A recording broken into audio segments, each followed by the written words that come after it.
him the promise I wouldn't give him shit about it.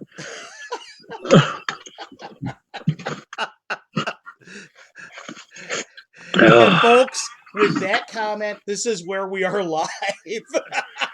I'm Carlos Lysing, and this is the first Betrayal. Well, technically, it's not the first Betrayal. This is probably about the 500th Betrayal, knowing my players. But over here to my left, as you can see, this is the inimitable David Aho. David, good to see you again, brother. How you doing up there in Wisconsin, my man?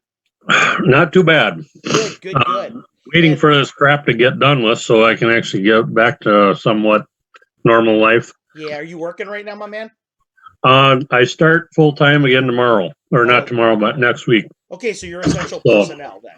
Yeah, I work in manufacturing for my real job. So. Oh, outstanding. So I've been only putting in 20 hours a week, light duty. Yeah, and it still hasn't healed yet, but I'm going back to full time, just working on the computer, doing CAD and everything like that. Okay. For the company. So speaking of CADs, we've got over here on our right, Matthew Rosinski. Well, he's on the bottom for me. Okay, well, that's another story entirely. But Matthew, how you doing today, brother?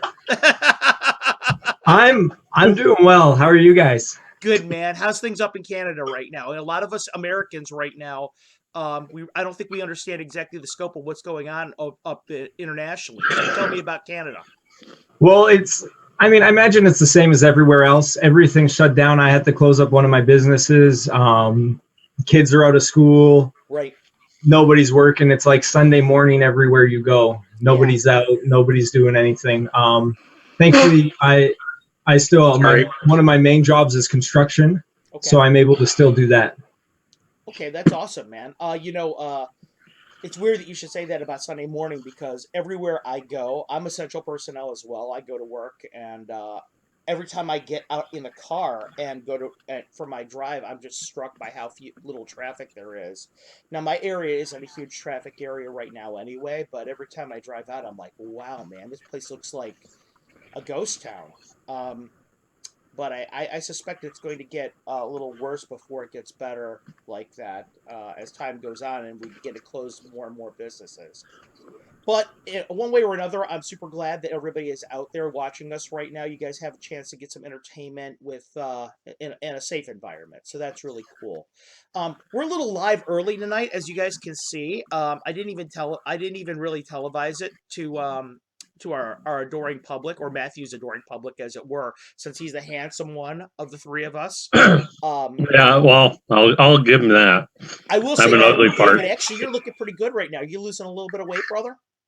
I probably lost about 25, 30 pounds since the beginning there. I can tell you look great right now, man. Well, also when I was in the hospital, I probably looked a lot heavier because my beard and everything started going like this and making my face bigger. So I'm doing the same thing right now.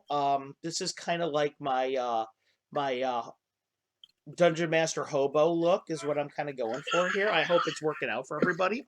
Like I said, the reason we're live tonight is because we haven't played in a little bit of time. I was ill. Thankfully, everyone out there who gave me well wishes, it was not anything crazy. I know that some people were worried about me, and I really appreciate that. That was nice of you. We're always worried about you and Amanda. Amanda's a little bit different. Amanda's ill. I mean, she's got a serious condition, but not corona for all of you guys out there who are watching, but we're pulling there for both of you, though. Oh, thanks. I really appreciate it. It's a weird situation for me, and not to get too personal before we begin the game, but Amanda, for those of you out there who watch the show, my wife, the Merchandise Valkyrie, may or may not know that she's got cancer.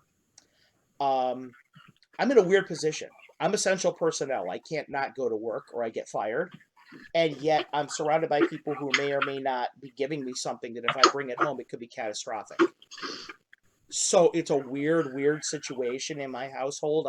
It's a tough situation. Yeah, I'm in a catch-22 because without the job too, I don't have health insurance because we don't have private. We have privatized health in the United States. If you're an international viewer, so it's it's one of those things. I've kind of got to do this, but at the same time, I'm risking her life with every second I do it. So it's a good time here in the Lysing household, as you can imagine. But fortunately, Amanda and I are taking really good care of ourselves, and she's a trooper anyway. She's a tough Australian girl, and I have perfect faith that she's going to make it through this fine. But anyway, we were talking a little bit about why we were on early tonight. And the reason we're on early tonight is Matthew had the great idea. He was like, "Hey, listen, we haven't played in a long time. Let's catch up and figure out, let's do some housekeeping a bit here, and remind everybody where we are exactly in the game." And I thought, hey, let's not just do that privately. Let's do that publicly, because we're getting a lot of new viewers out there. This is a time when everybody is just tuning into us for the first time. I mean, I've seen a lot of people have subscribed to the channel, new people and everything, which is awesome. Thank you so much for doing that. That's fantastic, you guys. So it's a good time for us to tell everybody where we are. And I'll begin, and I'll go around the horn a little bit and include the guys in it and get their thoughts on things as we go. But for those of you who haven't watched the first Betrayal before, the first Betrayal is a game that takes place in the world of Greyhawk.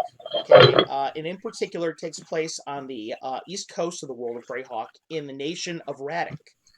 The nation of Radek is kind of an alpine area. I would equate it to, say, Germany, as far as parts of Germany, as far as its climate goes and some of the terrain. It's got a lot of mountain. It's got a lot of forest in it. It's a really cool area with a lot of different flavors in it, and that's why I chose it mostly, is because it's got a very you can really do almost anything you want to in Radek because of all the different terrain and all the different kinds of demi-human and human population you have there. Well, these gentlemen all were converging on a small town called Caverick's Cove. The village of Caverick's Cove, they were recruited by a group called Procan's Eye. Now, for those of you who don't know who Procan is one of the gods of the sea in the world of Greyhawk. Procan's Eye, as they would come to find out, was hiring them to help build a structure along the Radek coast around the south of Radek, where it's relatively uninhabited. The only thing that's down in that way is a lot of humanoids because of a war that took place in a surrounding city called Bone March, and that is Radek right over there. Thank you very much, David. As you can see over there, that's the Theocracy of the Pale, and the Bone March just to the south of that. The Bone March over there is where the war took place, and David is kind of zooming in almost right where we are, just above the woods over there. Okay, that is where everybody is right now as we speak. That was where the Procan's Eye asked them to go ahead and build the structure. So they all went down to the south. Matthew right now is playing a gnome thief illusionist named Brixton Beholder's Bane, as you can see at the bottom of his screen. David is playing a half-elf named Arion Marquesis. Arion is a little bit interesting because a lot of people, because of his dark complexion, mistake him for a half-drow, which he is not. And a lot of people freak out when they first see him like that. Brixton, for his part, is learning that there is a lot of different gnome culture in southern Radek, and there's a lot of different clans out there. And he's found out just recently that his clan is actually kind of not unknown in that area. So that's kind of interesting too. Well, anyway, as they get there to the south of Radek, they begin to start building. They recruit a bunch of people. They make a big pilgrimage to the south of Radek. And then on the way to the south of Radek, they encounter a little bit of trouble. They find out that the underground portion of south of Radek is a warren of old pirate tunnels that they used to dig down there. Pirates used to inhabit the south of Radek all over the place so that they could conduct raids to the south on places like the Bone March and the Great Kingdom. Well, Radek was their hideout, and what they did was they dug all these underground tunnels in there so that they could hide out in case they ever stirred up too much trouble. Well, Brixton was one of the first people who found these tunnels, and he went down there and he found out that they were anything but uninhabited. There was a lot of they've been inhabited by orcs and wurts down there in the time that since they've been built. And I didn't take a very capable party with me down there. It was a bloodbath down there the first time he went. Since then, they've investigated those tunnels several times, and it has been bad juju every time they've gone down there. and that is whether it's been Brixton or whether it's been some of our other party members. For those of you who are longtime viewers, you'll notice that two of our players are not here tonight. They are in a location where their internet signal is a little bit compromised. So I'm taking steps to play them independently, which, as I relate what's going on here a little bit further in the game, will make sense why I've been able to do that. So the team learned, as they finally made it to the south of Radek, they started to build their a headquarters for Procan's Eye down there. They learned two things. Number one, that Procan's Eye, their group, is dedicated to locating a ancient a civilization out like Atlantis that is out in the middle of the Solnor Ocean, which is just as I said, on the coast or there of Radek. Brixton and Arion, in particular, they found out that there is a city to the south of where they're at, an old dwarvish city, and it was an ally of human cities during the war. And because they were just on the coast, they were making magic items and artifact level magic that was dealt strictly with the ocean, strictly with water. Brixton, Arion, and the group decided it would be a great idea to try and recover some of that stuff, given the fact that they might be going out into the water for an extended period of time.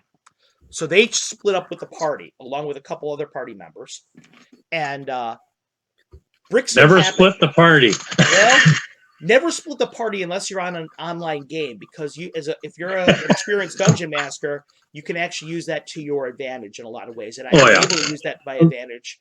I'm sorry. I just had to say it though. Oh, you're absolutely right. What were you gonna say, Brixton? We have enough hired hands though to make it kind of like we have two parties going. It's absolutely true.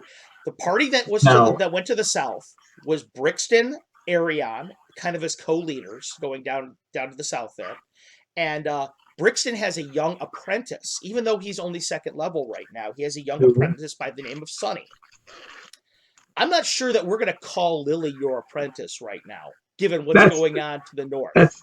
That's fair. I think that's fair, but we'll talk about that a little bit later. But anyway, Brixton is going to the south with his apprentice. Arion has his two friends over there, Einar and Merrick, are going to, thank you very much, to the south. Einar is a priest of Vatun, whereas he's a barbarian priest of Vatun, and Merrick is just a dwarven fighter. So they go and they find this location to the south where the city is. They find out it's underground, as you would expect from a dwarven citadel. And they quickly find out again it is not uninhabited. There's orcs all over the place in there, and worse in some cases. They've also found out that there's magic down there. There's monsters, and fortunately, as they were down there, they also got to discover that the place was kind of partially being watched over by a group of deep gnomes. This Svrfneblin kind of a community. Because Brixton is playing a gnome, they became fast friends, and they were able to, Arion and his group were able to train with this new group of gnomes down there. They became good friends, and they were kind of, the gnomes said that what they were going to do, they sealed up part of a way to get into they found out there were three primary ways to get into the Dwarven Citadel, and they sealed up one of them. The two ways that are remaining are, one of them is only postulated, which is possibly coming in from the ocean, because supposedly this Dwarven Citadel is flooded. So Brixton and Arion concluded, logically, that enough water to flood that would have to come from the ocean. Makes sense, to flood an entire city. So what they did is they decided they were going to take a boat and go down back to the river to the ocean, reconvene with their party members, tell them what they found out, get regroup, and then re-attack it. Now, the other way to get into the Dwarven Citadel, they found out, was these orcs were getting in there somehow. So there has to be an above ground or a subterranean way to get in there. So that, again, They haven't seen that for themselves, but they naturally concluded that that was probably the case. So Brixton and Arion in the group are going down to the south. Oh, there was one other party member. I almost forgot. There's one other party member. There's an elvish fighter magic user that is with the group. She is a member of the same order of warrior monks that another party member, Patrick Hope, is playing right now. She is invested in going to see Patrick for some reason that right now Brixton and Arion haven't really even figured out. She's very quiet. She doesn't say very much at all, and but she's a great fighter. They've found out, so that's good for them. So anyway, they're going down the river. They're going back, getting ready to go back to the headquarters of Prokanzai. Now, meanwhile, Arion, when he was soloing partially in the city of Caveric's Cove, the village, before they even left, he managed to encounter this magic user. This magic user is a pyromancer of great power, apparently. And Brixton and Arion, while they were in the gnome village, got to find out that there are elementalist magic users running around somehow. Whether or not they're allied with the orcs or not, or the dwarves, is really kind of unclear at this point. Nobody really seems to know too much about them. The deep gnomes were allied with a couple of them at one time, but there's been a lot of mystery surrounding them because they were told quite a few lies about them by this assassin that they encountered. So they're really not even sure what to believe or not to believe anymore right now about these elementalists. Well, anyway, Arion was attacked by this elementalist while he was in Caveric's Cove, and swore kind of like, I will revenge myself upon this guy. He's kind of like Arion's arch enemy at this point. Well, they hadn't seen hide nor hair of this guy until they were going down the river. And when they went down the river, the elf maiden, the warrior, all of a sudden, who has the blind fighting non-weapon proficiency, because I'm using a non-weapon proficiency system from Wilderness Survival Guide and Dungeoneer's Survival Guide, also first edition books. She has the blind fighting proficiency, and all of a sudden she stiffens, and she says there's something is wrong here. She looks up in the air, and a fireball comes down right out of the sky from this invisible magic user, blows their boat to flinders. Everybody gets separated. It's Panic City. Brixton is knocked out. Sonny's almost dead. Who knows where Merrick is? Who knows where the Elven Fire Magic user is? Who knows where Einar is? Arion manages to maintain consciousness, drags Lily and, or I should say Sonny and Brixton to shore, and it becomes Greyhawk Vietnam for a moment out there. There is arrows flying everywhere it's a total ambush. Arrows are flying everywhere from out of the woods. Arion is doing the best he can. It's one man against at least 20, and plus this high-level magic user. Somehow Arion manages to flee into the woods enough, because he's a ranger of Alona. He's lucky that he has these skills, and he is under the impression that these guys have done due diligence on the party, because they knew enough not to follow him into the woods too deep, where he had an advantage. So what he did is he managed to find this old lean-to that was made by some ancient group. Really, it's unclear who might have made it. But he got Brixton to safety. He managed to find the fighter magic user, so it was him and her, and Brixton's apprentice. Brixton was still unconscious. As time went on, they managed to locate through. They found kind of a badger burrow in a gully not too far from this lean-to. And when they investigated the badger burrow, they got to find out that the badger, as it had dug, had broke through a wall into another way to get underneath into the dwarven city. So, through no fault of their own, really, they just kind of lucked into it. They might have found another new way to possibly get into this dwarven city, and it may or may not be discovered yet by anybody else, possibly giving them a little bit of an advantage. So Arion decides to take everybody into a kind of a foyer area of this new place through the Badger Burrow into the area because it was pretty easily defensible. Everybody was resting up, and it was really important that they all rest up because everybody had taken significant damage. Brixton was burnt up a little bit. Everybody was hurt, or at least everybody was shaken up pretty good. Brixton is also shaved, I think. Yes, that's true. That's true.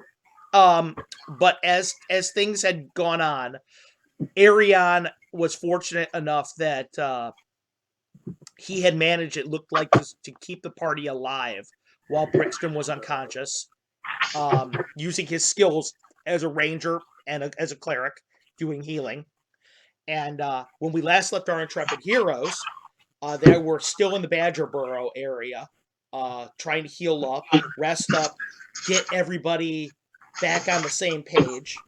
The group that was in there was Arion, Brixton, Sonny, the apprentice, and the fighter magic user. Now, while they were all doing this, no one had seen where Arion, or no one had seen where Merrick was. Nobody has seen where Einar was. The possibility that they were killed in action is very real. The possibility that they're alive is very real. But more than anything, another detail that's very important. Brixton has a very unusual familiar. Brixton has a hippocampus as his familiar, which is sort of like a great seahorse slash if you crossed a horse with a mermaid with the tail, kind of like a whale tail, and you had a horse besides that, that's what hippocampus looks like for all of you out there that haven't seen one. Well, anyway, Brixton has been getting these weird vibes because he's there you go, right over there. That's a hippocampus. Pull a little bit over to your right, David. There you go. That's a hippocampus right there, everybody. Brixton has been getting these weird vibes because it's his familiar. And yes, I know he's an illusionist with a familiar. He's got a very weird educational background, so his spell list is a little bit different than most illusionists. He's more like a generalist. If you think about a second edition character, he's got more in common with a second edition mage that has a few specialized abilities than really a true first edition character. But that's okay because I like having a little bit of spice in the game like that. For example, Arion has got a couple. Right now, he's got a custom spell for being a priest of Alona. So I like doing a lot of little stuff like that so that everybody has a little bit of unusual stuff. But anyway, Brixton has been getting these weird vibes that something is going on with his familiar. It's obviously out of range of him telepathically, but something is happening right now. He feels like something is changing. And as he's been underwater, he's been getting these strange, as he's been in this area, this closed area, he's been having these strange dreams about his familiar and visions and things like that, kind of fever dreamish, where something is changing, something unusual is happening, and his familiar is scared and wants to know where he is. It's looking for him. Just much like a pet, or like a dog or a cat that's been abandoned, all it wants is its master, and it's scared and doesn't know what to do because it associates him with safety. So Me too. This is definitely a moment of Brixton's discontent. He's having things are going really sideways for his character right now, but at the same time, he's at a safe place. And everybody's kind of regrouping, so the chance for him to come back and turn the situation around is still very, very evident. As far as Arion goes, Arion proved, if anyone had any doubt to Arion's worth as far as a player character in this game, he proved it in the last session. He kept the party alive single-handedly, managed to rally everybody together, use his skill as a ranger and as a cleric to keep everybody alive and safe until everybody could regroup. So, for all of you guys out there who don't like to play clerics or maybe are averse to rangers, Ariane's Ranger Cleric showed why both classes are extremely valuable to have. I think, guys, that is a pretty good recap of where we are right now and what has happened so far in the campaign. Is there anything either of you guys would like to add to the audience right now, or anything you feel like I might have left out that's important? I'll start with you, Ariane, because you're so. Everyone out there who doesn't know David Aho very well, David by profession is a machinist, and machinists are extreme because of their profession. They have to be extremely precise. David is one of the most detail-oriented and precise people you'll ever meet. He's a born machinist. So, David, please go ahead. I'm not really going to add much on detail. There's a whole lot of convoluted stuff there, but I just wanted to add that this recap is probably a good thing, because if I remember right, this is almost about 1 full year since we actually started the campaign to begin with. It truly is. It's almost like a yearly recap of everything that's happened. I mean, and a lot has happened, hasn't it? I mean, it's crazy. Yeah, it has been. It's been interesting. I mean, just out of character, but as a player, I've learned a lot from playing this, and it's told in a lot of different areas, not just this game, but in the different convention games that I played and everything like that. Carlos is one of the best DMs I've ever had, and I'm not lying, but and I actually have not other than about, what was it, like 3 years ago or so. I think it was a year before I actually met you. Was up at GaryCon. That's where I met David, and through him I met you. Right. Over at Gamehole that same year. But up until that time, I had not gamed since the 80s, whether played or DM'd and everything like that. And in the last, almost a year ago now, is the first time I've actually DM'd since the 80s. And I started 2 different campaigns out of the store, my hobby store that I run as a fun part-time job, or part-time full-time job outside of the machining. So it's been a learning experience. I've taken a lot of what I've learned from Carlos as a DM and everybody else that I've DM'd or have had as a DM. I'm using a lot of their information and style and different ideas and everything and adding it to mine. And I've now played at GameholeCon and, well, it was going to be GaryCon, but it was virtual GaryCon this year. Uh-huh. And I learned a lot over the years, and still am. To those who might be watching that were during virtual GaryCon, it was great. Two of the sessions didn't really go that great, just because I'm not up on jumping right into the thing. I talk a lot right. But you used to me as a player or DM, it's like I sit there and ramble on and start doing detail, and you really can't do that in a campaign or a convention setting. I'm more campaign oriented, so this works really good for me.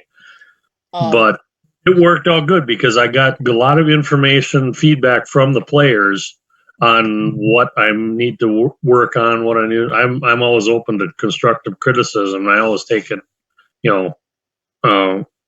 intelligently and graciously.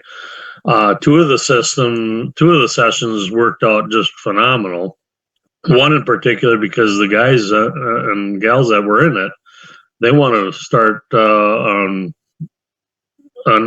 keep on it, the same thing via virtual Zoom, whatever. Is there anything more gratifying to you as a DM, really, than when your players say, "Hey, listen, I loved what you did so much. I want to keep going, man." Yeah, there's nothing more gratifying than that. Excellent. Now, David, David, actually meeting him at GaryCon changed my life in a lot of ways, frankly.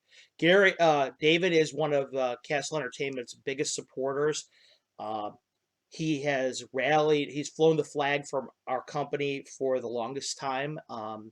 Without a guy like you at my side helping me out, bouncing ideas off of me and keeping me motivated and just being a cheerleader for us wherever you go, man, you are one of the main pillars of which, underneath of which, that I've been able to build the company. So having Thank you you. around and having your support is Oh, and just being a friend is incredibly meaningful to me. that's this hobby as gamers.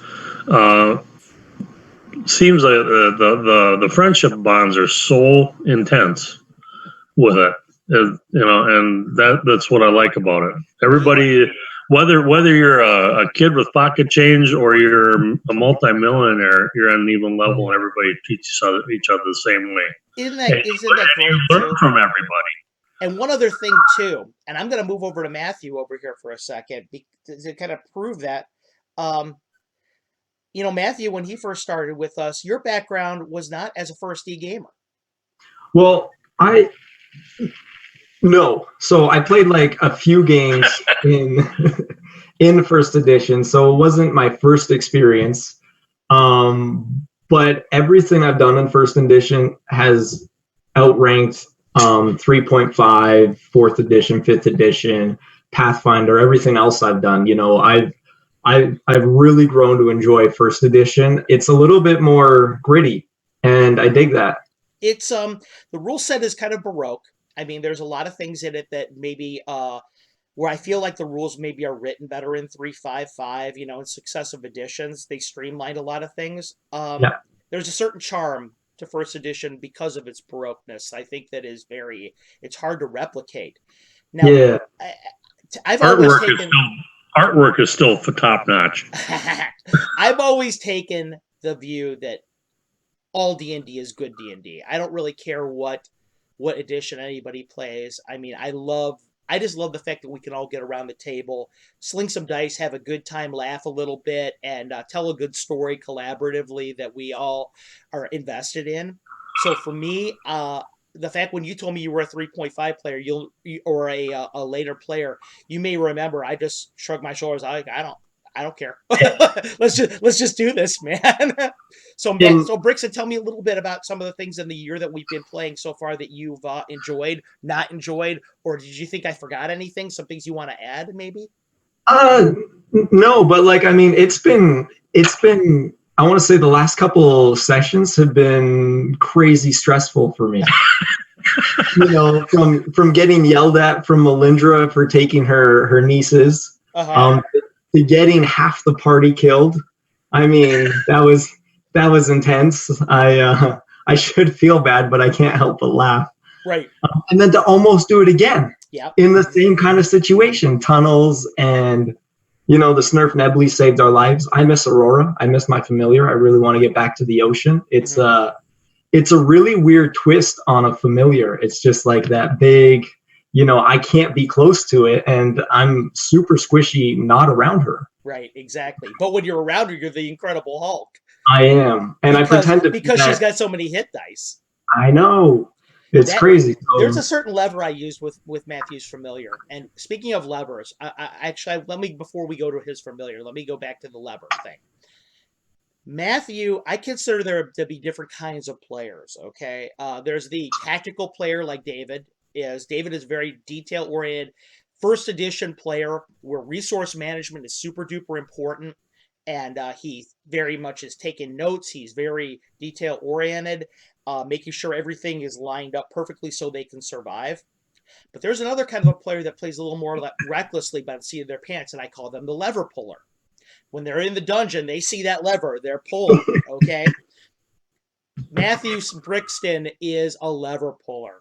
And as a result, but you know what, though? As a DM, you can't have 4 David Ahos. And because your game becomes so precise at that point in time, there's not enough kinetic chaos in there that drives the narrative. One of the great things about having a player like Matthew and Brixton in there is you play off of what Arion does so perfectly, because you're the one, because you're taking chances, because you're taking risks, you're allowing me to introduce new variables into the game. And that's great to have. It's such a boon to have as a DM.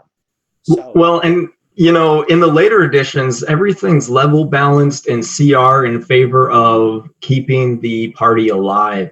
And so you're allowed to do stuff like that. You're allowed to just go into these tunnels and look for magic treasure. And if there's a couple orcs, you can deal with them. Right. In first edition, a couple orcs is too many and you get half your party killed. And it's just, it makes me appreciate it so much more, the fact that I feel like my character is more alive by the fact that he can die. Yeah, death is right around the corner in first edition all the time. And it has been a few times. And Arion will vouch for that as a first edition old schooler, that the death is very, very real, and it is right around every corner. Oh, yeah. I also want to add to it, you're just talking about how I'm tactical and Matthew's like spur of the moment type of thing. Mm-hmm. I also depends on what character it is too. For example, just drawing from one of your other games, that a character I love dearly is Magnus. Oh, Magnus! Hey, I've tried to play the intelligence and wisdom, and he's as dumb as a box of rocks. Yep. Uh-huh. And like Magnus like candy type of thing. That's about how he is. And so it's like, oh, there's danger there. He's going after him. Well, he's a reincarnated ogre with he's just a tank. Right. In more than one sense. So it all depends on, I play alignments, like, or at least I try to, mm-hmm. the way they are. I try to do the right thing, and as Arion, he's a neutral good, mm-hmm. and more centered around himself trying to do the right thing. But that being said, he's also trying to work for everybody in the party. Right. But he's all, if I was lawful good, there'd be a completely different way to play it. There would be a different way to play with chaotic good. Sure. And that's what I meant about you, though, having that very spirit of the old school in you. That's a really big tenet of the original game. I mean, playing your alignment very tightly and making sure that you've got that kind of vibe going on with your character. One other thing I want to mention, though, about you, Arion, is that Magnus, your character Magnus that we were talking about, I think it bears a little bit of background on that. I ran a game as a special New Year's event, probably about now 3 years ago, Arion? Maybe two. Maybe two, okay. It was like 2 years ago, I think, this New Year's. I was handing out pre-gen characters, and I gave one to Arion. And Arion's character was inspired directly, for those of you who have it, the Rogues Gallery supplement back from 1980. In the Rogues Gallery supplement, there's a character called Phoebus, and he actually makes a reappearance in the Tales from the Yawning Portal. Phoebus was a character that was reincarnated because they did not have a cleric around. All they had was a druid. And as a result, Matthew, your male modelness is distracting me right now. Amanda always talks about the fact that she's like, you know what, Carlos, you have 3 male models that you play games with, and you and David. So I was just letting down my hair. I'm sorry. Yeah, I see that. I could do the same thing, but I don't. Okay. So can I. It's not. I'm not issuing a challenge here. David, he's got that spun gold though. You and I have coal, and you have. I've got salt and pepper, salt and pepper. So and it's sort of stringy right now. Yeah, it's so disappointing. I mean, I never feel so old as when I play with Matt. I can always shake my head, do the thing and just type of thing. Listen, Wisconsin, Fabio, settle down over there. Anyway, like I was saying, Fabio with the charisma of probably about 3. No. Your comeliness might be 3, but your charisma is through the roof. I don't play with comeliness. I play with charisma. Well, we're saying it in real life here. But anyway, going back to your character, there was no cleric available. There was only a druid. So they cast Reincarnate on him, and he came back as an ogre, and that's how he got to play this ogre character that was running around. And because of the reincarnation rules, he lost a little bit of his personality, lost a little intelligence. Next thing you know, he's this Sherman tank of a ogre walking through here with a 2-handed sword. Yet he's one hand, yeah, in one hand, and yet he's still a pretty good guy. That's how he got to play that character. For all you old schoolers out there that are wondering how I possibly could have allowed an ogre PC in the group, it was completely inspired by Gygaxian source material. So and back in first edition, you were allowed to do that. If you were reincarnated, it was something else. Then I've also, in my own game, I've actually added some other little weird ones, like one of our other members of this group. I've designed a character around him or for him, modified from one of my original characters back in the 80s. Let everybody know this new character is basically oh shoot, now I can't think now. I think it's half orc, half ogre. Okay. Mix. Plus, I've also got in my unexpected alliances I ran, one of the characters that somebody could have played, which is a very interesting one. Is I think fighter cleric. That one is a half orc, half dwarf. Oh, nice. Nice. I'm trying to figure out if you want to call it a dork or not. By the way, David, I'm going to take a little bit of credit for that, because in the first Marquesa module, there is such a character. Well, I didn't know that. I just sort of played off what Jeremy might. In fact, that character was played first in a game by Luke Gygax. Luke Gygax played Khazra when I first ran that. And her weapon of choice is a spade of colossal excavation. And I will never forget when he took that spade in a game, put it on an orc's neck, and stepped on the edge of it and just totally decapitated the orc. I was like, oh my God, that is the most horrific way to kill somebody I've ever seen. Now, before we get actually to tonight's game, I know the viewers probably out there wanting to see the game. Brixton, I wanted to ask you one quick question. And it doesn't have anything to do with your hair products, Captain Pantene. I do want to know, what do you think of the way that your character is performing in comparison to when you played gnomes from other editions? Because you're playing a gnome illusionist thief right now. Tell me what you think about how it compares a little bit maybe to Pathfinder or to 3550.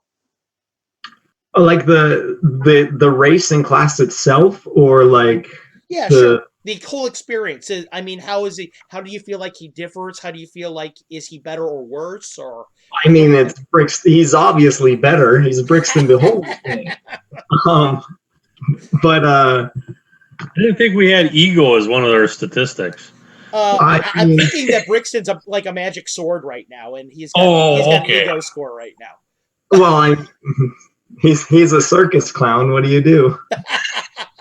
So I unfortunately I have an affinity for playing gnomes and halflings and the small size characters. I don't know why. I just really like their race. I really like the way they operate. In first edition, I like the way they split everything up. I like the different climb skills. I like the different pickpocket skills, right?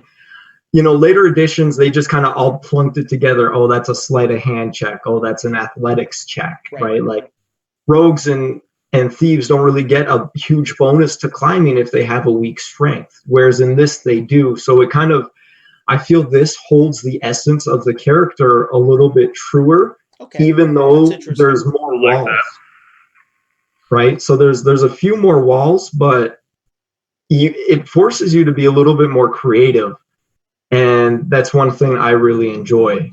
I think that's an interesting point. Actually, I never really considered that, how the skill-based system there influences kind of the vibe of the character more than the race class combo. That's a salient point, I think. So Well, the other, if I want to put my 2 cents in, Sure. it's news to me because I don't know the other rule bases. Yeah. I'm strictly 1E. That's it. I'm up through the orange, spines, and that's it because I quit playing and doing everything since mid late 80s. Right.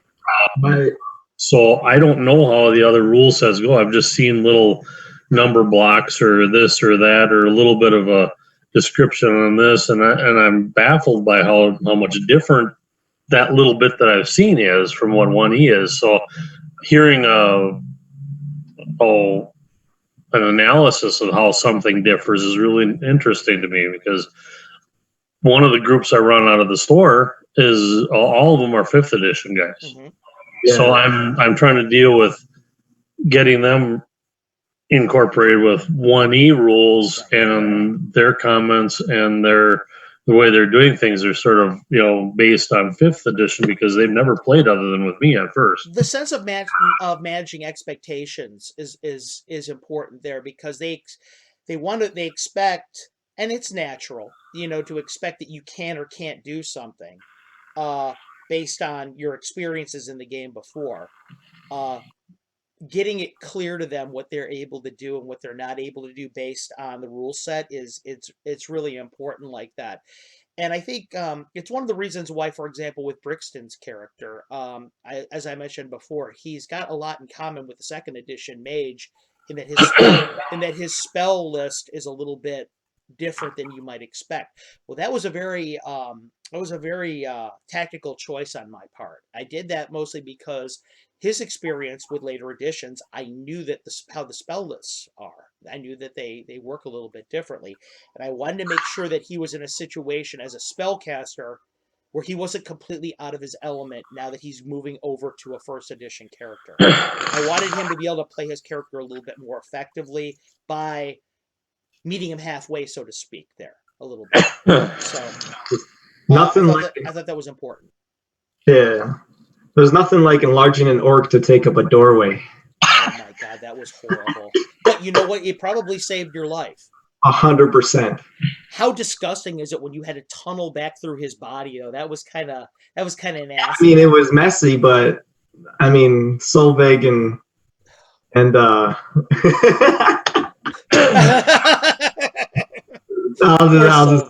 Solveig went out like a champ, though.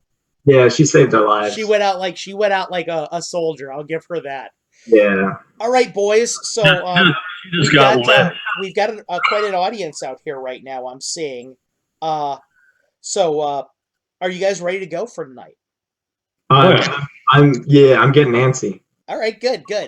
All right, so I don't think I really need to do where I last left my intrepid heroes. We just went over it for about the last 45 minutes. So we're going to start right now with you guys in the Badger Burrow / foyer entrance to possibly the Dwarven City.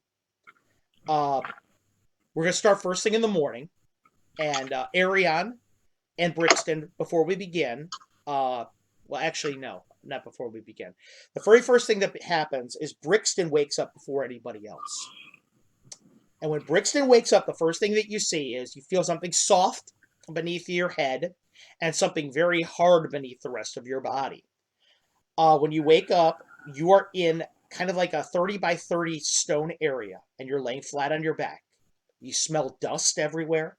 You smell ancient mold. You smell a little bit of condensation, a little bit of humidity. And you smell Sunny because she is asleep up against the wall and your head is propped up on her lap. She fell asleep, obviously, making sure that you were comfortable. You have a rag over your forehead, a damp rag over your forehead. And she's laying back with her head against the wall. She's snoring kind of quietly. You're looking around yourself. You see in the corner of the room, one of the corners of the room, Arion is laying there with his back to the wall. He's sitting up. His bow is laying right across, and his sword are laying right across his lap. He was obviously ready for action. You see the fighter magic user that was with your group. She is right next to this entrance leading into the burrow. She's got her sword on her lap, and it's hard to tell whether she's asleep or awake. Her eyes are open, but she looks like she's asleep. Elves sometimes when they sleep they go into this weird kind of trancey thing, and so you're figuring that's where she is right now. That is all you see around you right now. Is there a door in this room? There is a door to this room that leads deeper into there, an iron door. It looks like it's been disturbed relatively recently. There's some scrapes on the ground. That's the reason why you know it. But it's real quiet besides that. In the area, you kind of hear the sense of it.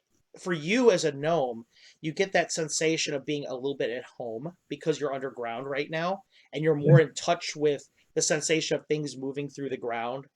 Like you can tell, for example, not far from here, there's a snake that has a burrow, a small one. A barrow? No, not a barrow. A burrow. It's got a small area it's crawled into near the surface, not too far from you. You can hear it slithering around. It looks like it might be have some young in there. You smell the fact that there's been animals that have been in here that have used this as a home. Badgers have used it as a home. Yeah. In fact, relatively recently. I don't see the badgers yet, do I? No, you do not. Okay. Arion, as Brixton is waking up, so are you. You're starting to wake up a bit, and you can see a little bit of light filtering in through the hole leading from the badger burrow coming into the area. You're very it's very quiet, very peaceful right now. It's sort of like the calm after the hurricane right now, where everything horrible has happened to you and now things are starting to settle down. And just so you guys know right now, we have Greyhawk royalty in the audience watching us right now. My good buddy Gary Holian, who is responsible for writing a lot of published source material for Greyhawk, is out there in the audience. Good to see you, Gary. Thanks for watching us tonight. I appreciate it. Gentlemen, I'll begin with Brixton since you woke up first. What will you like to do this morning? I don't see Merrick and Einar, right? You do not see Merrick or Einar. So what I'm going to do is I'm going to investigate. I'm going to look at the door. Okay. As you begin to turn, the very first thing you realize is your neck is super stiff. Your ribs hurt terribly. And you feel a burn on your arm that starts somewhere around your wrist and ends up around your shoulder. You realize you can't see your hat anywhere. Yeah, you're in a lot of discomfort when you wake up. Arion, you're at the other side of the room, and you can kind of see Brixton stirring. The first thing you kind of see is him kind of roll over and wince a little bit in discomfort. I quietly tell him just don't move real fast. I don't want my voice to carry out of the burrow in case something's wandering around and looking for us.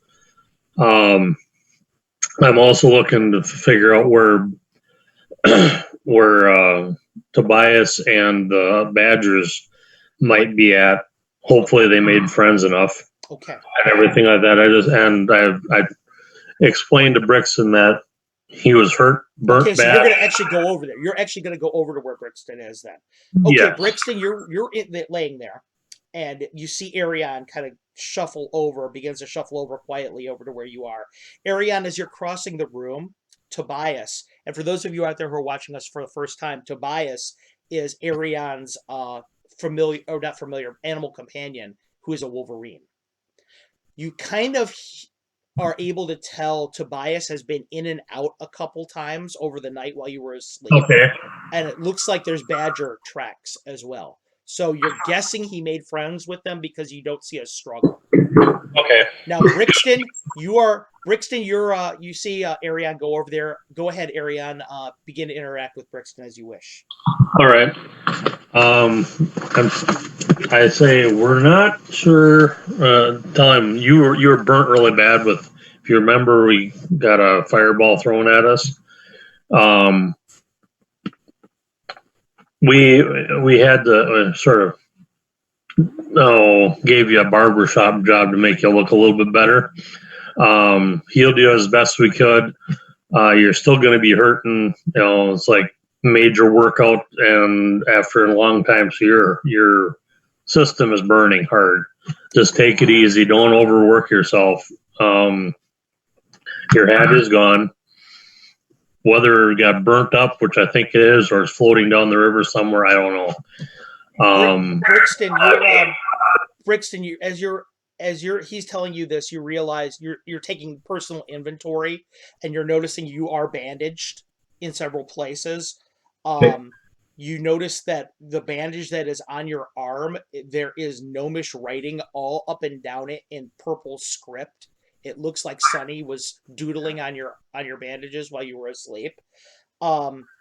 Arion, what he says is true right now. You're beat up pretty good as you're waking up, but you're alive. Okay. I also inform him that we're not sure where American Einar are. When it hit, we all went different directions out of the boat. It was basically destroyed. Tobias and I ended up being on the other side of the river from you. We made it across because the fort we were at. If I remember right, that was the western side where there's a bunch of orcs out there that we figured were congregating. So we're on the eastern side of the river, correct? Yes, you are. Yes, you are. Arion, as you are telling him all this stuff, it is occurring to you that outside you can hear something shuffling around not far from the burrow. Animal or... Sounds like something dragging through leaves, something very large. I look over at... No, I can't remember what her name is. Mariella. All right, how do you spell that? I don't even think... M-A-R-I-E-L-L-A. What was it? M-A-R-I-E-L-L-A. Okay. I notice is she hearing this too? Yeah, as soon as you begin to hear it, you see her eyes all the way open, kind of like with the start. Her hand right away goes to the hilt of her sword. I'm at getting it ready too. Okay. As best I can. I'm figuring I'll probably have the bow out more than anything because that way I can shoot down the Brixton, you see Arion immediately go for his bow. He doesn't really say anything. What are you gonna do? Well, first, is my mustache still there? Half of it. Only half of it? Only we did a Burt Reynolds on you. Only half of it. You can feel your hair is missing. Ah! All right. Well, that's what you get when you play with fire. The nice thing about illusions is they don't burn you. That's right. And not only that, but the nice thing about illusions is you can have a hat and a mustache and hair all you want. You gotta be better revise that. Illusions can burn you. Oh, that's true. You're right. They can burn you, depending on what you believe. Go ahead, Brixton. What are you gonna do, buddy? Well, I'm gonna wake Sunny up if she's not up yet. Okay, you wake Sunny up as soon as you kind of jostle her. She goes, what's going on? She shuts up. That shuffling is getting closer and closer and closer. And Arion, you hear something growling outside. It sounds like Tobias. It sounds like him? It sounds like Tobias. Is he saying anything? Tobias? Yeah, he's saying, you gotta pull harder. Come on, put your back into it. I think they found Einar and Merrick. Could my guess. I motioned to Mariella. Einar?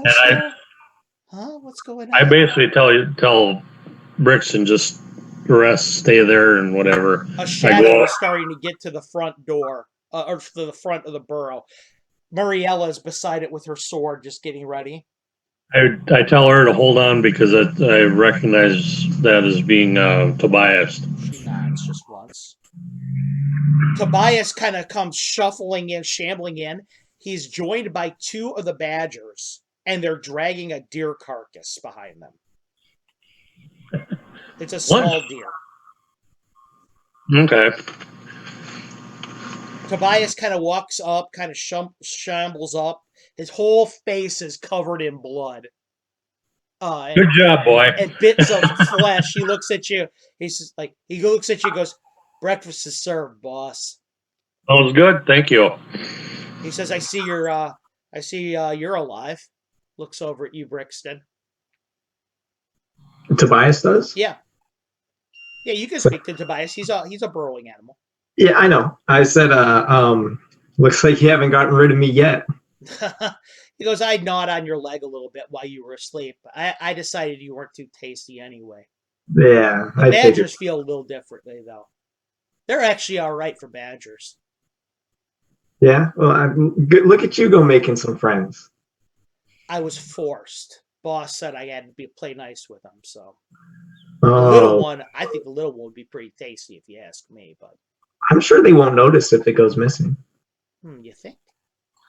Hey, watch it there.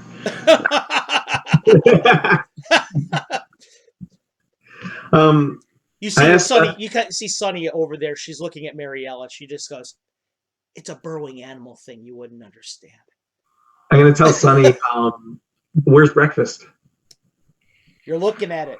He looks over at the deer carcass. Sunny says, I'll start making it." She's wiping sleep out of her eyes. Perfect. You think? Did you guys see our other friends while you were out? Nope, didn't see a thing. Okay. Well, the good news is I didn't see that. I didn't see the flying human either. That's good. Arion, how close are we to the ocean? He kind of shrugs. He looks at you. Goes, "What do I look like? A map?" No, Arion. Oh. I remember how far down the river were we? You're probably about a half a day travel, you figure? Okay. I need to go to the ocean. You need to get better first. If I go to the ocean, I'll get better. Sunny says, temporarily. Listen. Sunny looks at you, and she's tearing a strip off of the bottom of her cloak. She's putting it around her forehead, kind of like almost as a bandana to keep her hair out of her eyes. Rambo. She looks at you and she says, "I'm going to scout ahead." She grabs her daggers and her. No, and her Sunny. Sunny, you're making breakfast. After I make breakfast, I'm going out there to scout ahead. But that's fine. She goes, "Listen." She looks at you. She goes, "Brixton, I know you need to study. Arion, you need to pray for your spells.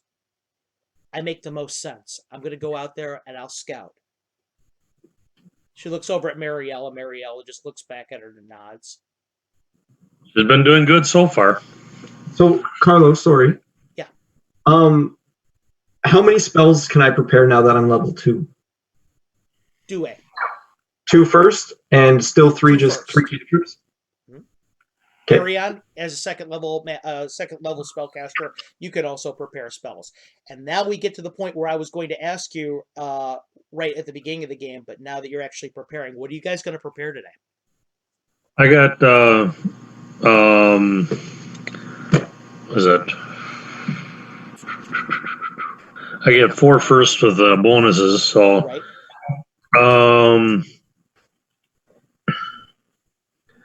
I'm going to do a leveling the bow. Okay. 2 cure lights and a command. For those of you out there who are watching us the first time, leveling the bow is a specialty spell that I created for the priesthood of Ilona, who is Arion's patron god. Okay, Brixton? I'm going to do color spray and enlarge, because those 2 have saved my butt a number of times. Excellent. As far as first edition goes, or first level. And for cantrips, I think I'm going to do Distract, to Delusion, and Haze. Okay, excellent. All right, so you're preparing your spells. Sunny cooks breakfast for you. Skinning the deer and everything like that is a little bit of a longer process than perhaps she would have been prepared for, but it's fortunate that the badgers and Tobias have gnawed enough on the thing that it's really not too hard to get to some of it. So she cooks you up the equivalent of a little bit of venison bacon. It's really not It's not as grandiose as her usual fare. Sunny being a pretty good cook, but she does pretty well with what she has.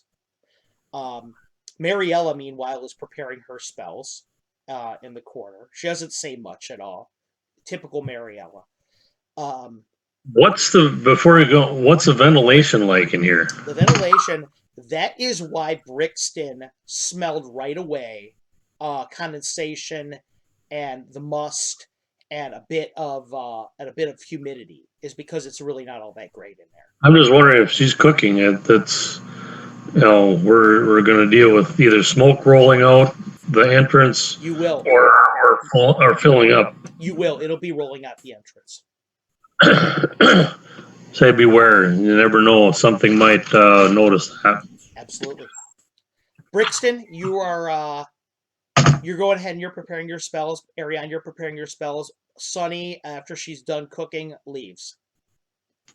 Mariella looks at you, Brixton, the second she leaves, and looks at you and says, you're raising a very brave apprentice. Well, us beholders bane aren't afraid of much. No, but she's not a beholder's bane, is she? No, but she's learning from one. She nods. She says, well, perhaps she should take after you. She'll take your name as well. Oh, easy. Maybe I should learn ceremony here pretty soon. My apologies. She says, I'd forgotten that was a gnomish tradition. I'm already brushing up on my clerical skills for that particular thing. I didn't mean it like that. I understand.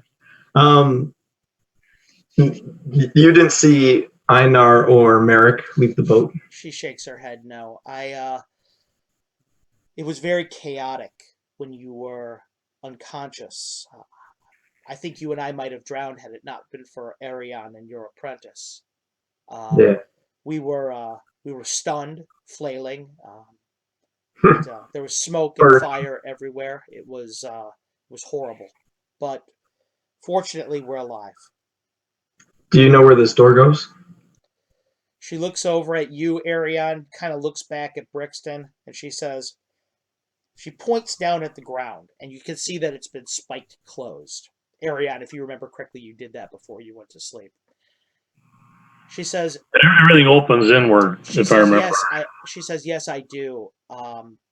But given your history, I don't think it's a good idea for either Ariane or I to tell you. She looks at you.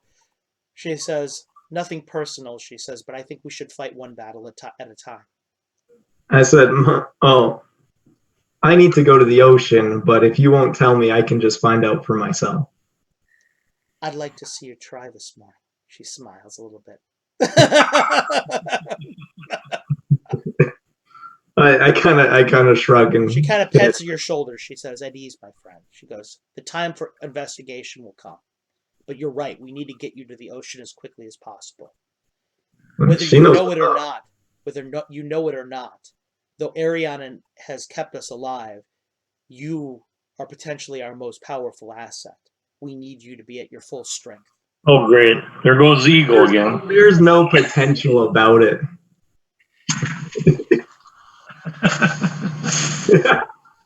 Oh, my gosh. So she kind of just pats your shoulder. She says, until then, Ariane and I will continue to keep you alive. I appreciate that. And what are you looking for Agrias for? She looks at you and she says, Agrias does not understand this yet, but Agrias is in a great amount of danger. That's right. I forgot about that. She goes, he's in a grave amount of danger. He doesn't understand how under threat he is from enemies from all over. He's a wanted man. The order has turned on him, and whether he knows it or not, he lives in the shadow of a renegade member of our order. So are you friend or foe? She looks at you and smiles a bit. She says, have I not adventured with you long enough for that to be evident? We haven't got you to Agrias yet. She said, then perhaps you should ask the question whether I'm friend or foe to Agrias. All right, I'll buy it. I'm a friend of Agrias's, she says. And she looks over and she reaches into one of her pouches. It's all burnt up and kind of blackened. She pulls out a scroll. And she rolls out the scroll, and there's a beautiful drawing of an orchid on it. And she says, in our order, the masters are all named after flowers. She says, I'm a member. I've been taught by the orchid just as he has. I am younger than he. I lived in his shadow as a younger elf, but my loyalty is not necessarily as much to the order as it is to goodness. What is happening to him right now is wrong, whether the order believes it to be true or not. I can't stand for that. So perhaps, she says, that makes my motivations clear. You're good. She laughs a bit. I'd like to think so. Now, Brixton, since we're asking questions of one another, she says, I notice, I can't help but notice that you dwell in that small area between light and shadow as well as I do. Your magics are geared towards misdirection and deception. I'm a professional liar, as it was. Well, I don't have that skill per se, she says, but I approve of your methodologies. And entertainment. Well, he's entertaining. So I've heard, she says, looks over at you. While you were training, he was the talk of the Svirfneblin. She looks over at you. I'm kind of famous. Well, you're considered quite a catch by these Svirfneblin women. Oh, God. Although now with it, you're missing your hat and your mustache, I don't know how impressed they'd be. Well, I have magic for that. We did take charcoal and try to, draw the other half of his mustache left on there. She says, she nods. She nods a bit. Well, we need a plan moving forward, depending on what Sunny tells us now that she's gone. What say you of our next move? To the ocean. I need to see if Aurora's okay. Yes, but through the woods, across the bank of the river. We'll move more swiftly if we go through the riverbank. Obviously, Arion can move swiftly regardless of us, but he's but one elf.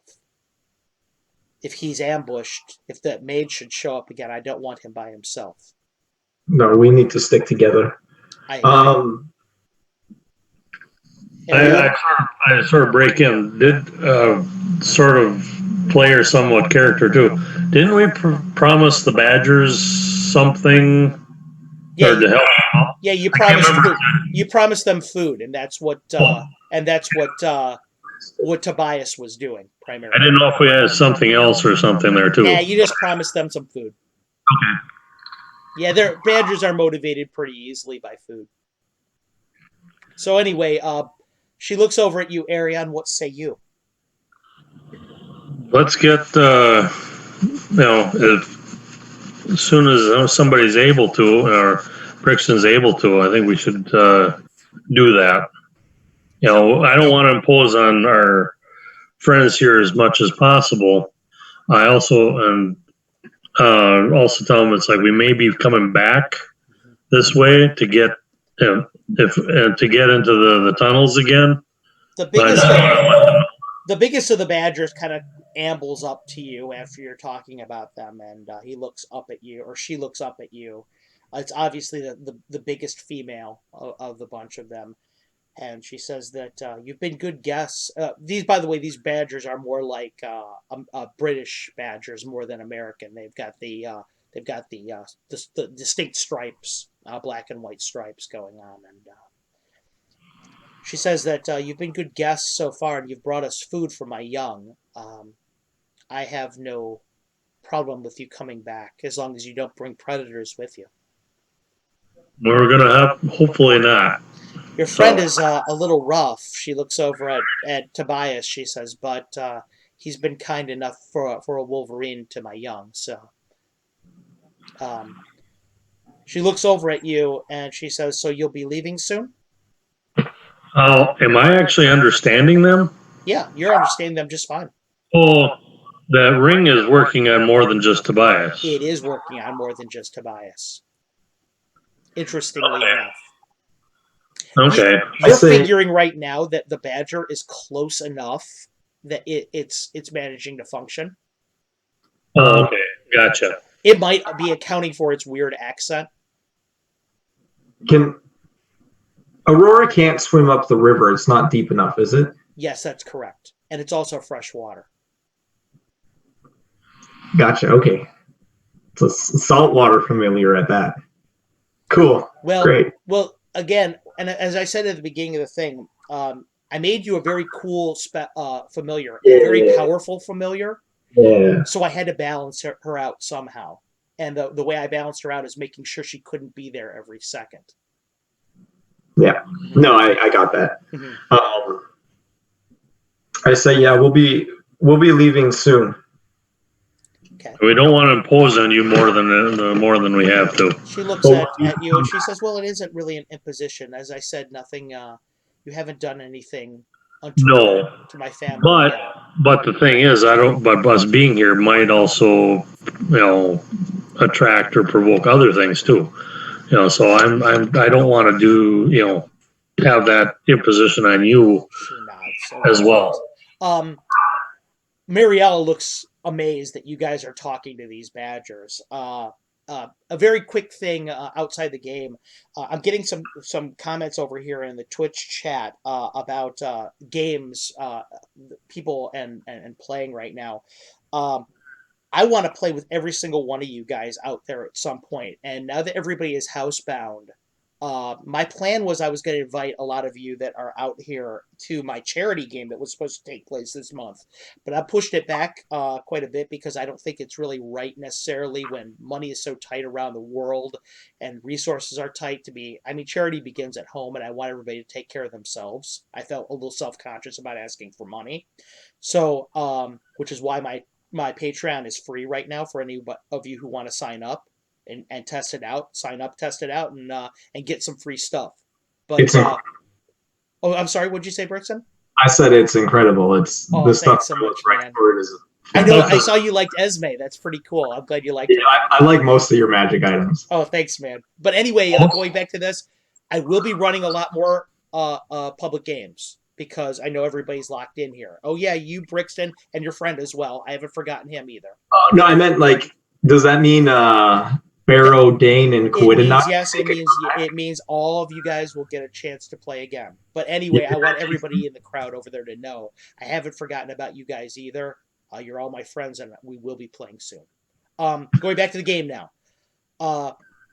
Brixton and Arion, you guys are talking with the Badgers. You guys have you hash out the fact that you're going to be you're invited back. You haven't been poor guests. Right. The group of them kind of settle back in their nest in the corner, and Sunny comes back in about 45 minutes, and she looks at you guys and she says, "I've got good news and I've got bad news. What do you guys want first?" Bad first. They've camped not far from here. They're gone, but they were looking for us, and they found Einar and Merritt? No, the orcs. Oh, okay. The orcs, and I don't think they were alone. I think there was something bigger with them too. I saw a lot of footprints. She looks over at you, Ariane. She goes, I'm sorry, she goes, that I haven't learned more from you as well as everyone else about tracking, so I couldn't really identify the footprints. But it was big. It was about as big as my chest. Well, I'll ask her. If you can describe the different tracks? Yeah, I'll draw it. I'll draw it on the ground here. Okay. She starts drawing up on the ground while she's talking to you. She goes, "That's the bad news. Is they got close. at some point. And I saw tracks everywhere. It looks to me like they were sending parties out. They may be all over this area looking for us still.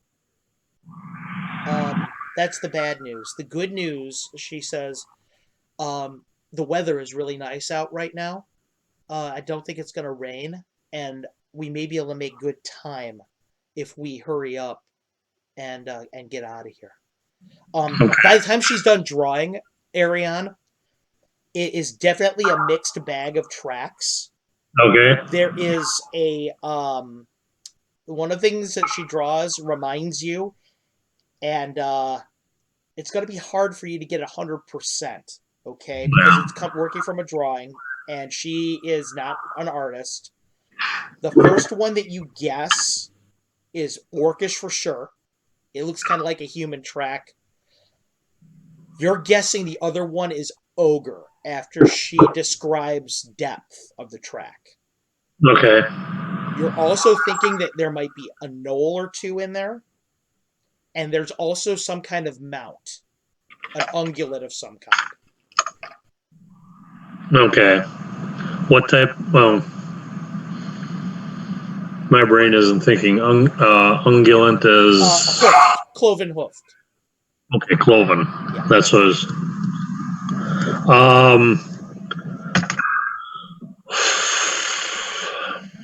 Bigger than deer, moose. Yes, probably elk-sized.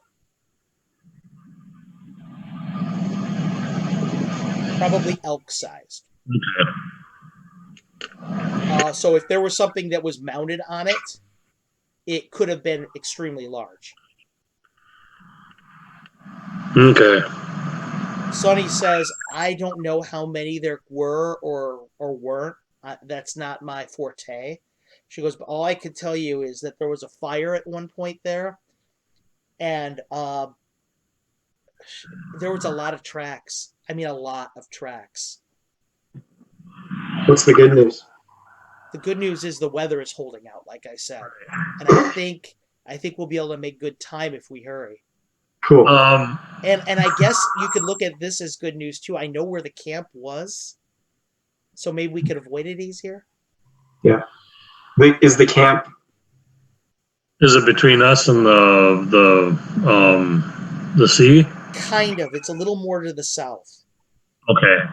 But so I think we could skirt it, especially if we cross the river. Cool. Okay. Okay. That sounds like. The other thing, just as would I know what could possibly, or what has in the past been able to, say, ride an elk or something like that? Yeah. You know that orcs have domesticated in this area elk to ride as mounts, but they're powerful ones usually that do that. They more often than not they ride wargs in the area, but you know that there are some of them that do that, and the reason that they do that is because they're a little more sure-footed as you get into the foothills. Okay.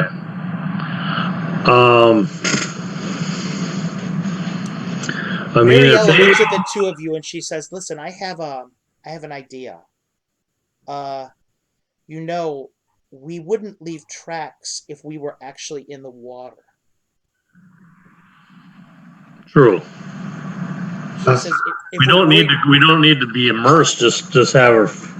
That's what I'm thinking as well. She says Brixton is got an affinity with the water. I don't know exactly how that works with your familiar not being here, but I do know that you have an affinity with the water. Perhaps it would be something that could help us.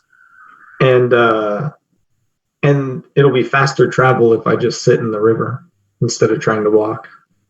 That's probably true. Feel good on my burns. Especially if we made a small raft for him.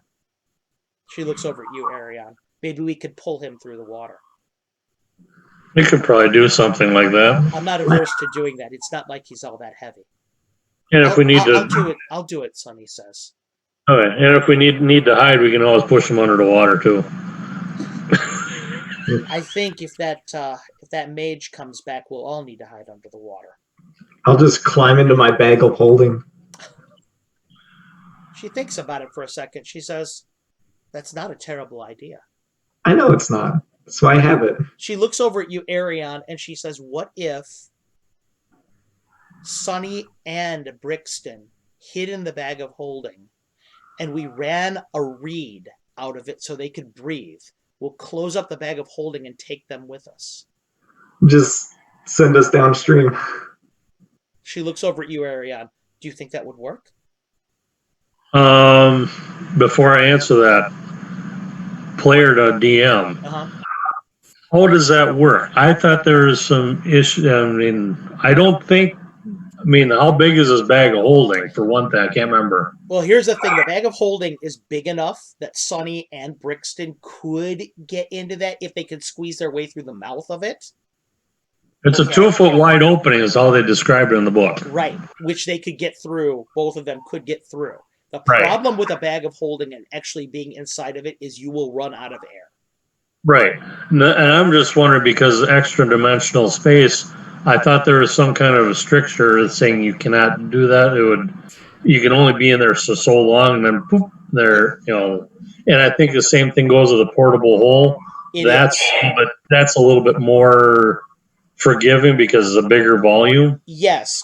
In this particular case, they should you figure, and you're not really an expert on magic items. You're only second level, and you've never really dealt with a portable hole before, but or a bag of holding. But it seems like it might work. I'm leery about it, and I voiced that. I said, if you want to try it, I think we could probably do that. Just have also, what I would say is not just a reed or something, but have like a little rope or twine pulling out for like a door chime. So if something's going on in there, that she does. She says that's a like a bell rope saying, "Hey, something's happening. We need to get out." That's a great idea. I say we do this. Brixton, are you averse to hiding in there with Sonny? No. Okay. No. Before the two of us can move through the woods much more quickly than they can. Yeah, and Tobias is, I mean, if he wants, he doesn't need to be right with us. He can do his foraging, doing normal animal behavior, and it wouldn't look anything different. The only problem is I'm worried that they know that a Wolverine is part of our entourage. It's possible, but what Wolverine? She kind of shrugs her shoulders. I mean, she goes up. I would imagine to an orc that they would all look the same. We could have him scout ahead, staying hidden.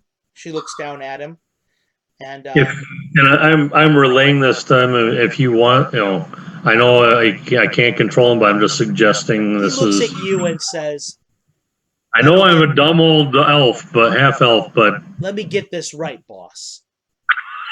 You want me to go up there ahead of you guys, maybe a mile, and figure out what's up there. And if there's anything up there, I come back and tell you about it, right? If you want, yes. And you're also telling me that there's nobody going to be up there to supervise me and tell me no. You could probably put it that way. He says. Have at her. If you find something, go for it. He's like, I am so in. And if you need help, make much of a ruckus, and we'll try to get there as fast as we can to help you out. He looks at you guys. He goes, right now, he looks over at the deer. He goes, I'm 1 for 1. He looks over at Brixton's arm. He goes, I'm doing better than you guys, so I'll take my chances. Sonny says, when do we get going? As soon as we can. Okay. I'll go out and I'll start looking for good reads. She looks at the two of you. You almost done getting your spells? Yeah. Yeah. I'm ready. I asked the Badgers that we'll need to come back to this location, and probably with more people just to pass through the door. Is there a way that you can mark this down, or if you hear us coming to come get us. She says, if I smell your kind, you're welcome to come here. We won't they should recognize our particular scent too. We won't attack you, she says, but make sure that whoever you bring with you, she says, that you're with them. Otherwise, we won't know it's you. We will be. And we'll be very respectful of your space. As long as you're kind to my young, that's all I care about. And if you bring more food, that would be good too. We'll do the best we can. Tobias looks over at you, Ariane. He goes, I did good, didn't I? Yeah. So, in about a half an hour, Brixton, she comes back, Sunny comes back, and she's got about 4 or 5 different lengths of reeds. The longest ones of them are about 4 foot long.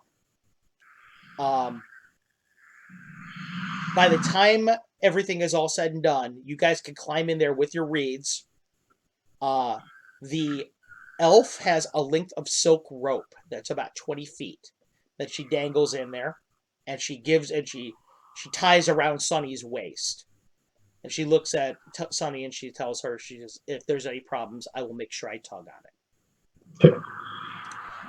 Ariane, she looks over at you and she says that we'll send Tobias out then, and then I would expect that you would go next and I will follow you, and I'll take the bag and we'll see how that goes. All right. Sounds good enough. Making sure that before I give all clear, I want to take a little bit of a reconnoiter and make sure that nothing is, wandering around looking for us in the general vicinity. Okay. As you get out of the area, the sun is streaming in. It's a nice day out. It's a little bit chilly because the year is starting to get later. The scent of rain is in the air, but it is past, as you know, Ariane. It's not going to rain today. Sunny was right about that. You don't see any kind of tracks at all in your immediate about 100-yard area, except for the deer tracks, the badger tracks, and wolverine tracks, and Sunny's own tracks. Okay. Sunny cannot sneak around worth a damn. You've learned through here. When I find her tracks, I'm trying to wipe them out, disguising as something else. You find out pretty quickly that she's not very good at that. She's been studying a lot with Brixton, but all of her studies have been in throwing daggers, shooting things, and spell casting. She has not learned, and picking locks. She has not learned the graceful art of sneaking around very well. Brixton. We did once in the cave with the zombies. That's true, you did do that, but she's not very good at it yet. I can't imagine she would. Well, there's a big difference between in caves against zombies and corridors than it is out in the wilderness still as well. Yeah. Ariane, how far ahead of Mariella will you like to go, and how far behind Tobias would you like to be? I want to be in sight.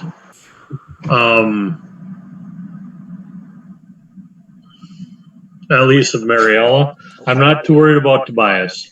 Maybe 50 yards then? Sure. I mean, whatever's prudent. I mean, I discussed with her to try to figure out the best how she tells you, she says, if we're going to try, and here's the two things. If we're traveling through the water, we're going to be visible. Right.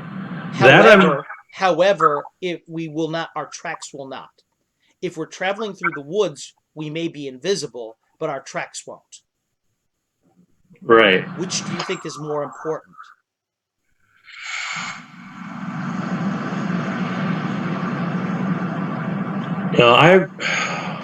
Ariane right now sounds like he's in an airport, doesn't he, Brixton? Can you hear that? Oh. Your mic sensitivity is strong, man. Yeah, well, That's the I'm trying the laptop instead of the tablet. It's great. Your connection's great. Everything is great with that. Don't get me wrong. I was just remarking. That's all. right. Go ahead. Now, as far as Mariella goes, she can track too. She helped train Yeah, a little she bit, can help but track a little bit, but she she's did the not clerical. nearly as accomplished as you. I Her mean, tracking is more like Arion.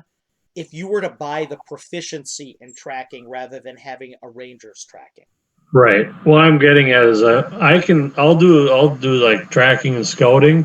If she can try to disguise our back trail Yeah. and try to wipe that would be more than helpful. You give her a quick lesson in how to the best way to disturb the trail, and as you go ahead.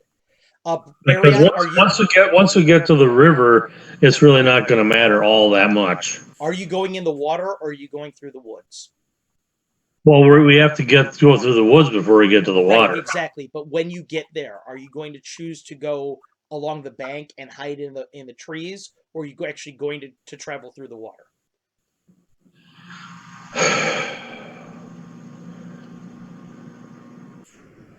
I'll find out what I mean. I think speed wise, it would go best along the river.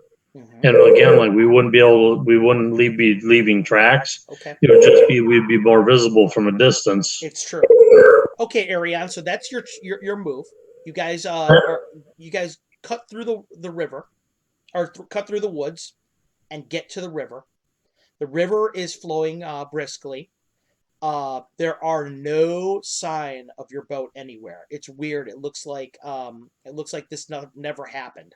Nothing ever happened. Well, I mean, it happened in the middle of the river. It's going to get washed downstream anyway. Right. There are a lot of tracks in this area. These orcs scoured this area last night at some point. Does it look like? Can I tell which direction they actually left? Yeah, they left. They left to the west side of the river, Which is the one that we're on. which is on the one you're on.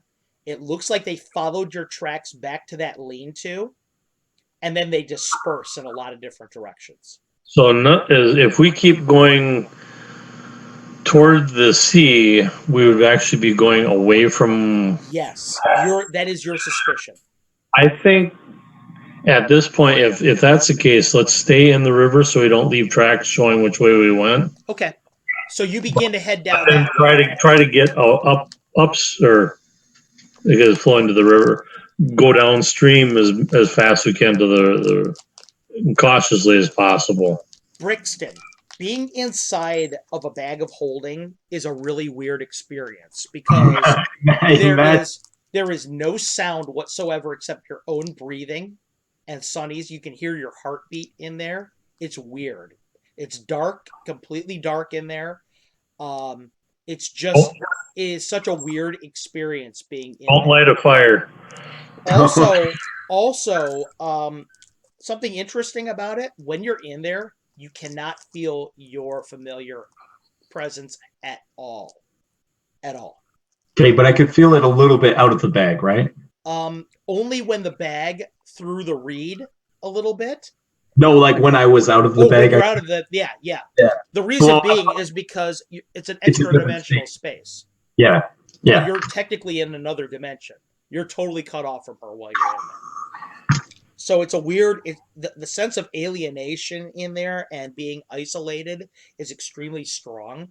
At one point in time, you feel Sunny's hand kind of hold yours because you could tell she feels it too. She's scared. A little bit scared. It's a really weird experience. So you don't really begrudge her for that. I mean, it's probably I mean, hell, you're feeling it too. Yeah. Ariane, let's do some wandering monster checks. All right. As you're going through the river. I've got my bow at ready. Okay. Because if anything is going to be coming at us, it's most likely going to be a distance.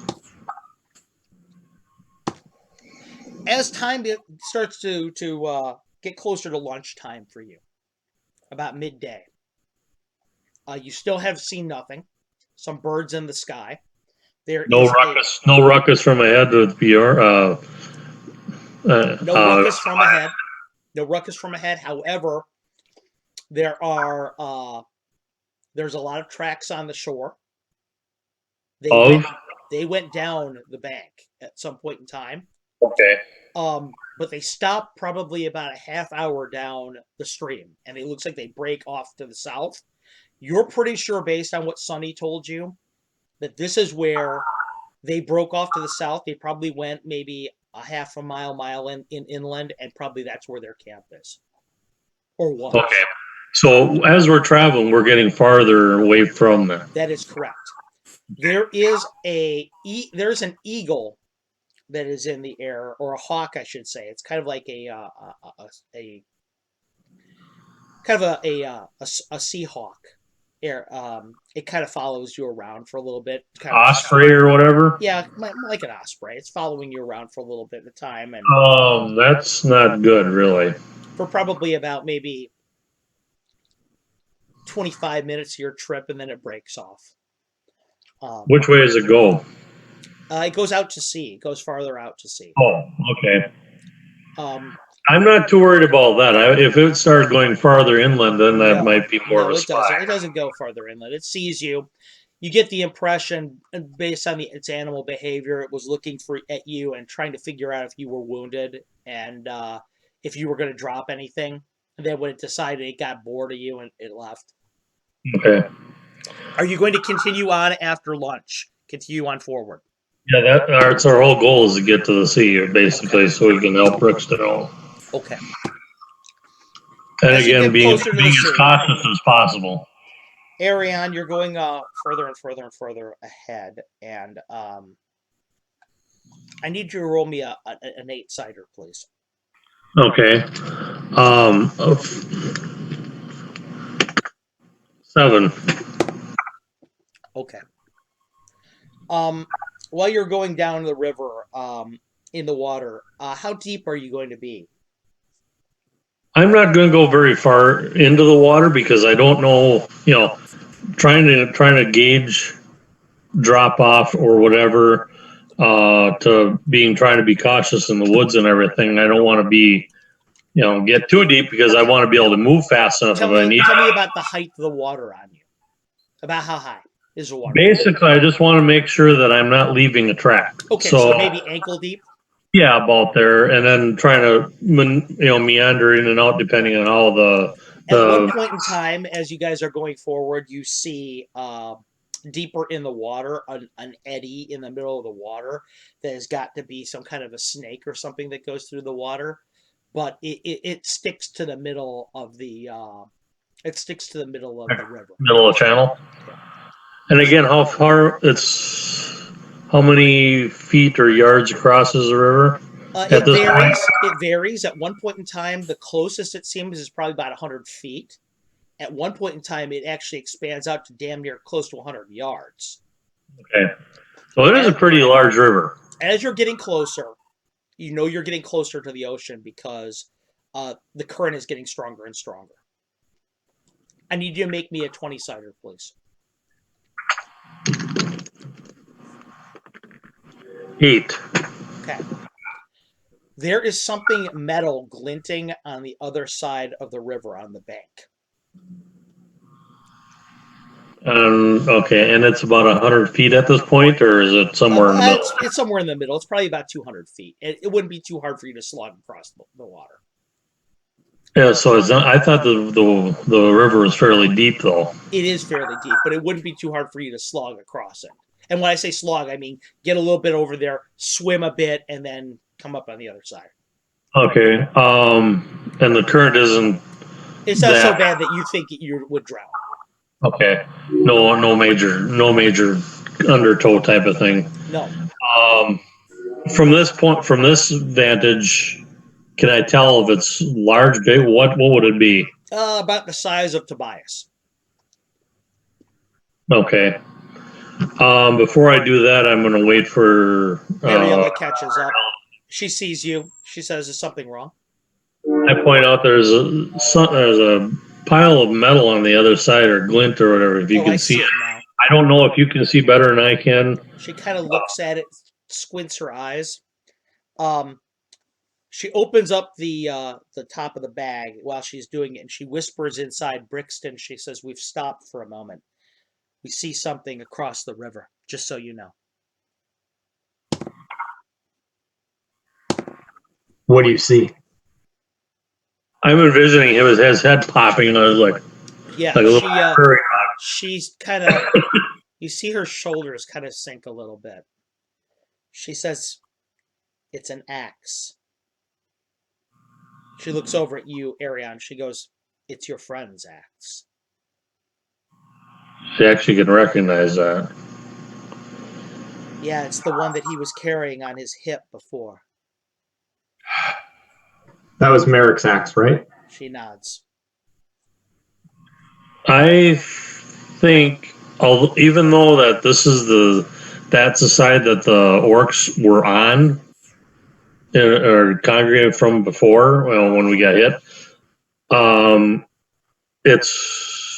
it didn't get there just by chance. It could be a trap in case somebody's looking for us down, but I think it's also prudent that we actually try to figure out whether it is or not, and whether or not if it's a trail from where one of our companions left. Brixton, keep your head down. That's just my opinion. Brixton, keep your head down. She says. She looks over at you, Arion. She goes, "I'll swim across and I'll find out." She goes, "Cover me." All right. Covered. She goes and she starts to slog across the river. She gets about maybe 10 steps in, and she looks at you. She goes, "This is where it drops off." She looks over at you. She just kind of nods. She's like, "It's right here." And then you see her kind of start to swim. Swims. Brixton, as she starts to swim, every once in a while, you feel a little bit of water drop onto your head that comes in through the side of the thing. Nothing too bad. It's actually kind of refreshing, to be honest with you. It's actually kind of refreshing to have some kind of sensation at all when you're in there. Finally, you see her emerge up from the other side. She kind of steps up a little bit. She points out to you, Arion. She points at the water, and she kind of makes a gesture with her hand. She looks at the axe. She looks at you. She reaches down. She picks it up and starts to look at it. Nothing happens. Oh, okay. And I sort of motion was like that. She looks around. She looks back at the water, looks at you, and she kind of makes a gesture, like with her fingers, to the bank. Like you get the impression that she's trying to convey the fact that she thinks it might have washed up there. An axe washing up, though, that doesn't make sense to me. It seems weird to you too, yeah, but she seems to think that. Okay. But you didn't see any tracks other than, around it at all. No, she doesn't see any tracks. She comes back. She looks at you. Yeah, she comes back with the axe and looks at you. She says, "It's definitely your friend's hand axe." Okay. I'll put it in my belt or whatever. She says, "I think it might have washed up to the shore." She says, "It seems weird that it got here, but I didn't see any tracks either, so." What I was, the only thing I was thinking of is it could have been, dropped when, say, they may have been taken prisoner if they actually survived, and it dropped when they were jostling around. But she sighs a bit and she says to you, "In my experience in this area, the orcs don't take prisoners." Could be, but the orcs aren't necessarily in charge either. You speak truly. She says, "I can't imagine that the ocean is too much farther ahead. Perhaps we should remain on track." We should keep going, and I'm also gonna, include, even more so the other bank than what I had before. Okay. You begin to continue down. Man, this 12-sider's killing me tonight. Anyway, I sort of like that if that's in our benefit. yeah, it is in your benefit actually. About maybe you continue on. You can see that dusk is starting to approach. And as you do, hey, we just got raided. Thanks so much, guys. Appreciate it, you guys coming in. Welcome to the first Betrayal game. These guys are going down the river right now, trying to get Brixton nearer to his familiar, so that he can they may have a chance at surviving this. Arion, about maybe 2 hours down the river,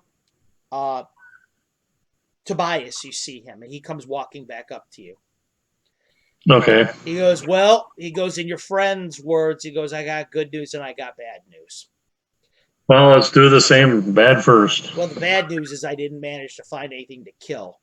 He goes, the good news is that he goes, you're right over here by the big lake you talked about. Okay. Thank you very much. Too much further ahead. I'm sorry. Mariella looks at you and she says, "Do you think I should open the bag and let Brixton out now so he can?" I think that would probably be a good idea. What is that movie? Is it Monkey Trouble, where the guy's got the monkey in the bag? She says, and she looks over at you. She goes, this was a great idea on a lot of levels. She goes, she says, there's only one good way that I've ever found to keep him out of trouble, and this seems to be it.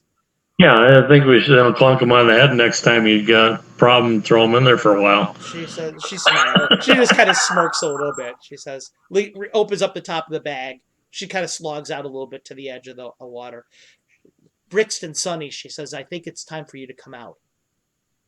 All right, I let Sonny out over the water as they get out.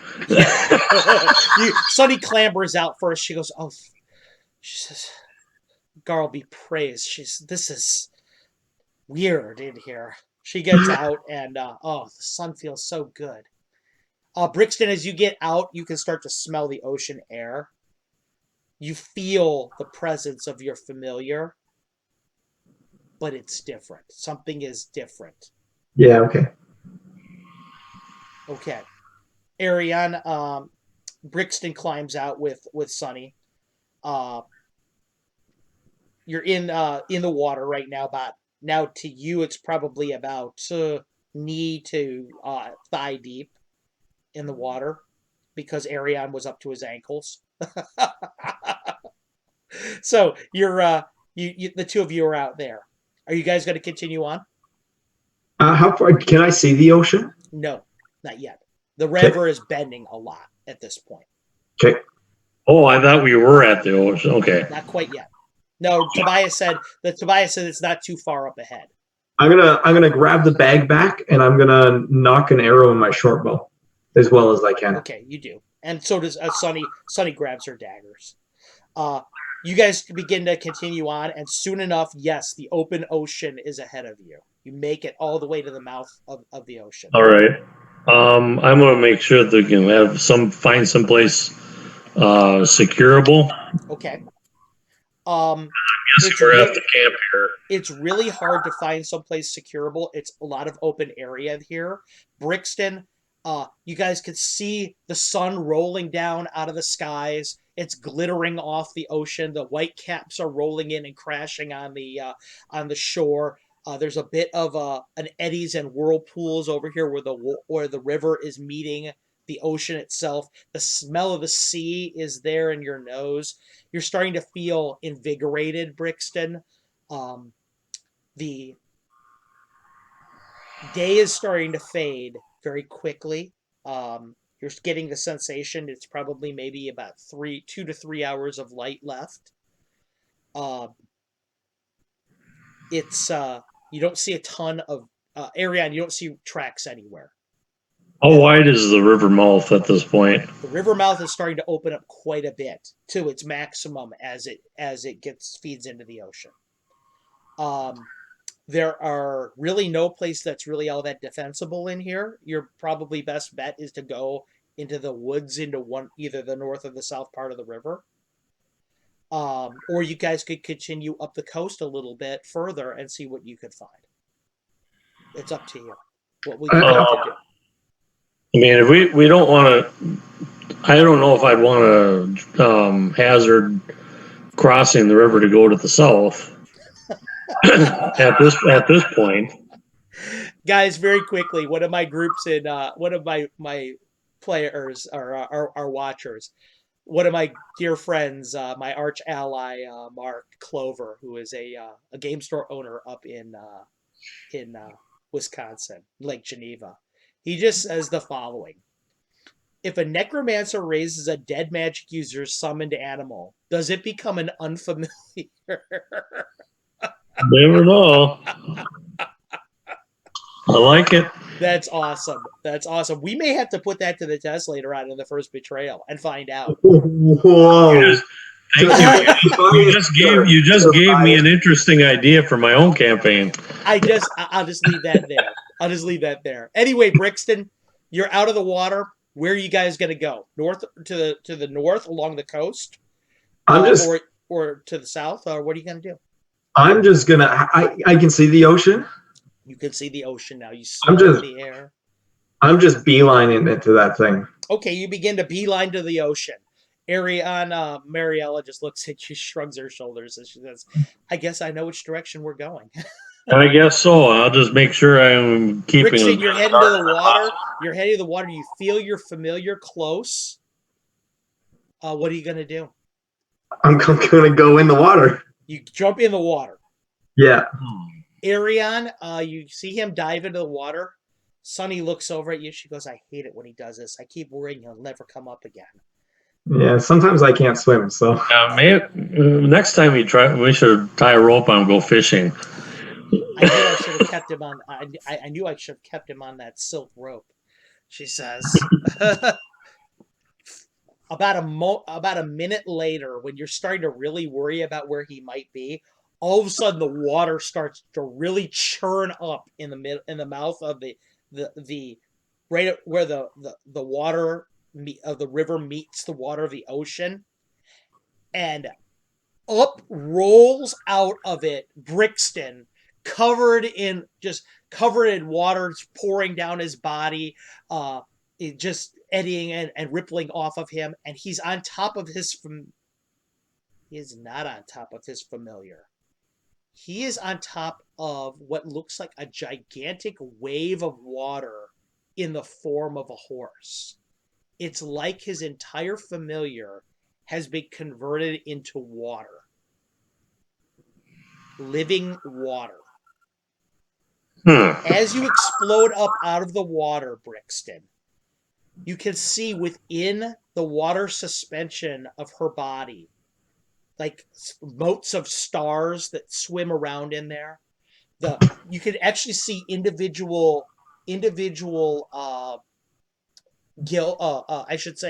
scales on her body as she rips up out of the water. You're on top of her. You can actually put your hand on her and feel solidity for a moment until you push down. It's like she's made completely out of water now. Brixton, you feel through the connection.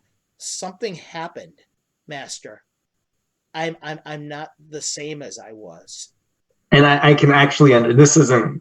No, you feel it through the empathic link between you two. Okay. What happened? What did you find? It was something under the water. It did what you can do with magic. It cast something on me, and I'm not the same. Do you feel okay? I feel just different. I feel like I am less than I was, but I'm more at the same time. Brixton, by the way, Ariane, as you're looking at him, Brixton's mustache is now all the way back. His hair has grown out again. The bandages that were soaked through on his arm just kind of slide off, and the burn is gone now. Well, salt water is supposed to help with your healing anyway, so. Well, the added hit points from his familiar being there is what has done this now. Big HP raise. Yes, huge HP raise. Just hope it doesn't die on you. Crazy. If that familiar died, he would be at like -20. I think more because it's double hit points. Yeah, you're right. He'd probably be at like -40. You're right. So it wouldn't be a good day for you, Brixton. No. Yeah, Aurora is sending you this message through your telepathic link that and Brixton, you feel her in your mind. She is not the same even mentally. It's like even her thoughts are like water. It's liquid, like these silver bubbles of thought that are coming up through the water into your mind. It's the strangest sensation of her. She is a truly elemental creature now of water, it feels like. Does that mean she can go in the river? She's actually in the river right now with you. Oh, cool. Okay. At confluence right now. She just hasn't figured it out herself how different she is yet. She is. Gotcha. Okay. I asked what she found in the ocean. If she found what I asked her to find. Yes, I found it, and that's where it was. The thing was that cast the spell on me. Can we go there? Yes, I can go there. Can you? Can you breathe water yet? Ish. You can. I'll tell you if I need help. Okay. I got my bag of holding ready for extra breaths. I will take you there then. Ariane, she looks at you while Mariella does it. She says, "Can you understand a word of what they're saying?" Sounds like bubbles to me. Okay, then I'm not the only one then. She says, "I was starting to feel like I was the only one here that couldn't talk to animals. And I was starting to question my elvishness." She looks over at you and kind of laughs a little. It doesn't matter whether we talk to animals. The speaking gnomish illusionist thief is the hard part. Oh, don't say that, son. He says, "I can't understand a word they're saying either. And I'm a noble illusionist thief now, too." Yeah, Mariella kind of smiles and pats her on the head a little bit, and she says, "Not quite yet, but soon." You haven't deteriorated yet. Brixton, are you going to let Aurora take you underwater? Yeah. Aurora goes underwater, and when she swims through the water now, she gallops like a true horse underwater rather than swimming with her forelegs. It's really kind of neat to see. You can't almost tell in some places where she begins and the water ends. Her mane is like this flowing locks of tidal sea foam as it goes through the water. It's real. She looks amazing underwater now. And as she begins to go deeper and deeper, eventually sight fails you. You can't see. Okay. Because it gets too dark. The pressure is starting to bug you a little bit. And you're starting to lose breath. But she's still going deeper. Okay, I'll take a breath from my bag of holding. Okay. The pressure is really starting to get to you now as she's getting deeper underwater. Okay, I'm gonna tell her we need to. Okay. She starts coming up. She's okay. She starts to race back up and gets you through the water. You break out again. Take a deep slug of breath. She looks over at you. She says, "We weren't quite there yet." I couldn't take the pressure. Oh. I don't understand. I don't understand what that means. Under pressure. No. I said it's difficult for me to be in the water sometimes. Oh. Well, it's all right. It's difficult for me to be on land at all. Are we able to see them from where we were at, or are they somewhere completely out of sight? No, they're come back out of the water now, and they're kind of walking close to you. Ariane, the forelimbs of this water horse are walking across the water to you, towards you. The tail is kind of underneath. Ariane is clear that something has happened to Brixton's familiar. It is like an elemental now rather than a hippocampus. Can I ask if she can put what she found in my bag? I don't think so because it was too big. I couldn't get it. I couldn't get it away from the coral. It was in a shape like that, and she looks over at Ariane's belt buckle. It was a shape like that, and it was made of the same material, the silvery hard material. And I couldn't. I tried to pull it away from the wall of coral, and it would not move. But then something came outside of it, through it, and that's what cast the spell on me. So it was like a doorway. When you think what a doorway is, yes, that is the concept. She has no point of reference what a door is. No, like a belt. Yeah, like a but when you think about what it is, she's like, that's the concept. Yes. Okay. Okay, I know. Does she still eat seaweed? I am not hungry at all. Oh, all right. Well, I just kind of nuzzle her neck and she kind of rubs up against you. It's weird. She's got this solidity, but yet not. Yeah. Nuzzles up against your arm. Is it kind of like Jello then? It's surface tension. Yeah. Okay. Is what it is. How cool are they back? Yeah, they're back with you right now. Yeah. So Sunny looks over at you. She goes, "Well, what was underwater? What did you find?" There's a doorway that I'm going to assume that leads to the flood, and something came out and, cast a spell on Aurora here. And that's why she looks like she does. At that point, I sort of hold up a hand and says, something cast a spell on her in a doorway to, she thinks, Mariella says, this disturbs me on many levels. First of all, if something walked out of that water, it would have to be able to breathe water because the water would come into the area. Second of all, it could cast a spell underwater. That means it can cast spells without needing to speak. Nextly, it would have to cast a spell of significant enough power to change the shape and form of your familiar. Now, there are spells that can do that, such as polymorph, but they're very accomplished. The one thing that bothers me about it, and it's sort of, it borders on what you're talking about as well. We're dealing with a pyromancer. There's one that's supposed to be one for each one of the elements, and water is one of the elements. Was this, I don't understand if this is meant to harm or whatever the hippocampus aurora, but if this would be the water based or she nods.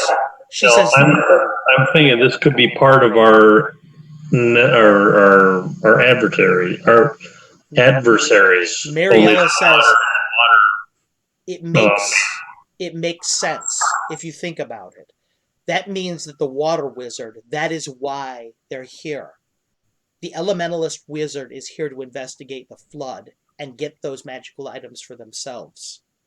It cast a spell on Aurora. Perhaps it was trying to kill Aurora by just turning her into water and didn't realize that she was an elemental creature and it wouldn't respond the same way. Put a spell on me. I never knew you were a bard, Mariella says, looking at you. And just kind of flatly and looks over at you, Ariane. She says, does that seem to make sense to you? That's what I'm thinking. If so, then we have many serious problems at hand. It means that he's probably allied with your friend, the pyromancer. That's what I'm thinking as well. And it brings an issue because I wanted them first. And if they get everything from the flood, then we're at a disadvantage. We're at a huge disadvantage. Here's another thought that just occurred to me too. Now we're talking about elemental wizards, or wizards dealing with elemental things. That axe appeared at the side of the river. No tracks around it. How do you know that a wizard of elemental air didn't take our friend and the axe dropped? Or maybe it was water and it did the same thing that we did, and we just same basic idea. You're right, she says. Sunny looks at the both of you and she says, "Listen, I know I'm the youngest here, and maybe you don't take me too seriously, but I have an idea." I wouldn't say youngest. You're older than I am. Really? I guess I am. I never thought of it. But anyway, wow, that's really weird. I have an idea. It's not a good. Why don't you three stay here and investigate the flood? Because if they get those magic items first, then who knows how much trouble we're in. It seems to me that we're in a race now. I'll go north, up the coast, by myself, and I'll get our friends and bring them back down here. That's not a good idea. No, but that did make me think of an idea. Well, why isn't it a good idea? Because if anything happens to you, it wouldn't be good.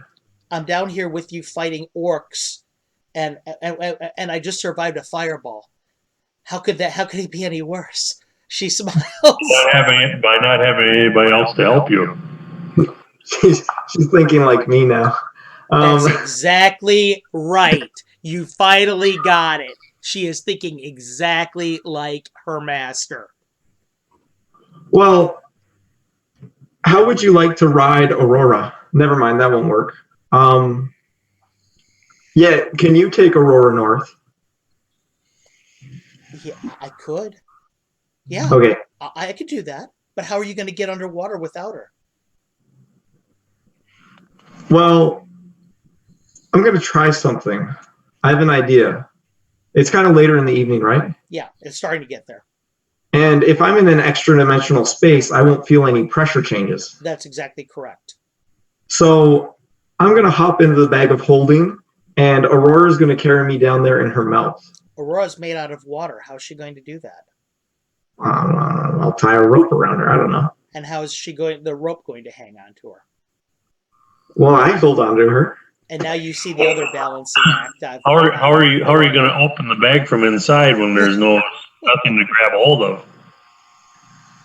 And now you see the other balancing act I've put on Aurora. You guys are party poopers. But in a good sense. That makes sense.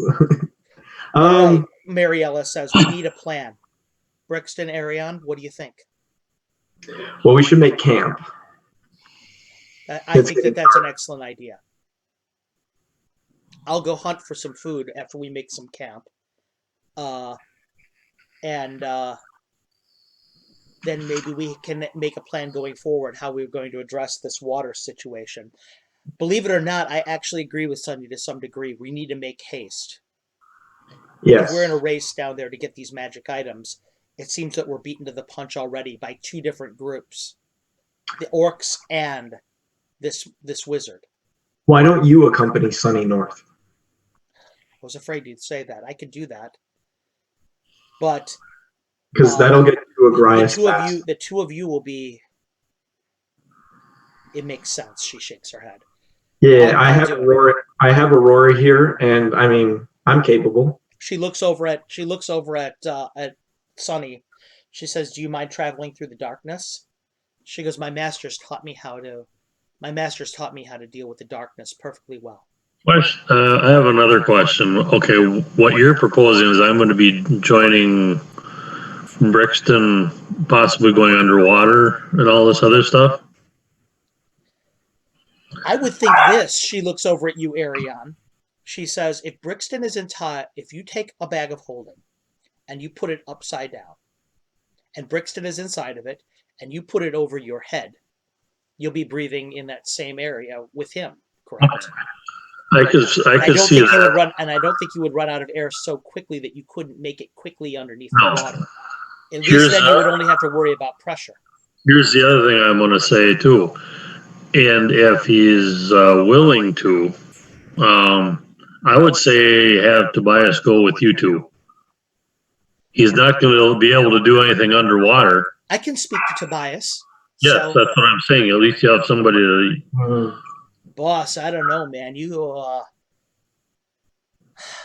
don't feel too good about leaving you alone. You're pretty dumb.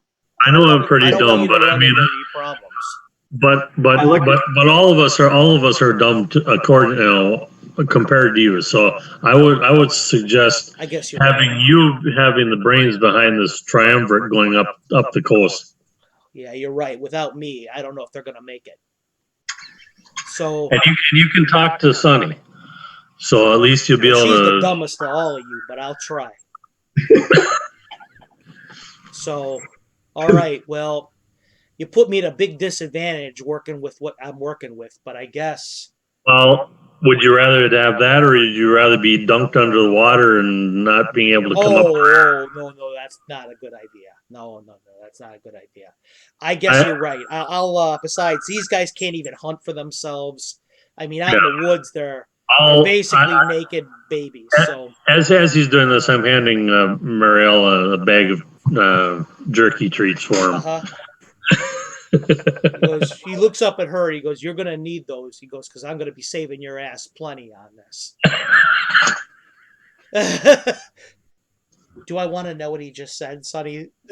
She looks at him. She shakes her head. He says, "Thank you." All right, then let's go. We're burning daylight. I will say this. You can see as he's walking away with the elf and Sonny.